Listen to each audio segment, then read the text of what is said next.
All right, so here we're looking at the cardboard model for the half joint interlocking stand. So first thing we're doing here, basically we've got our pieces pre-cut for the students. We're going to mark, or you're going to get students to mark up the distances that they need to cut for their slots. Obviously, if they're doing any kind of decorative, any cutting legs, anything like that, you want to get them to mark those as well. We always mark those with our steel ruler, even though a lot of tri-squares have measurements on them, they're not as accurate. The blade can become loose in the stock, which then kind of allows it to slide around and changes that distance.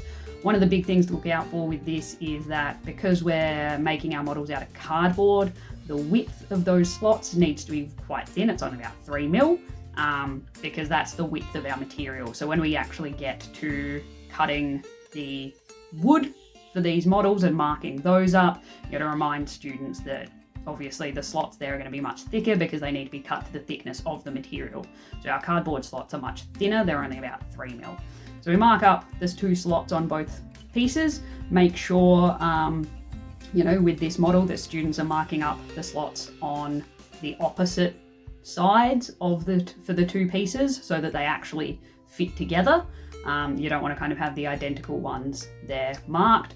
Using a safety ruler when doing our cutting, particularly if you are using Stanley knives, box knives, utility knives, that kind of thing. And if you have cutting mats, a lot of art departments or production PD departments have cutting mats for this, so placing those underneath so that you're not scratching up your tables there.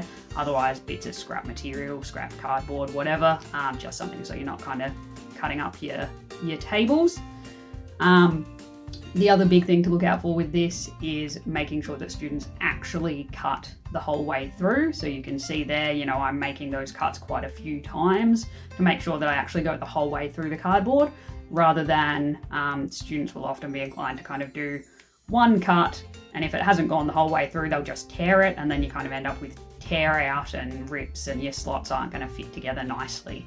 So you want to end up with nice clean cuts on those. And there we are, that one's all done, ready to go.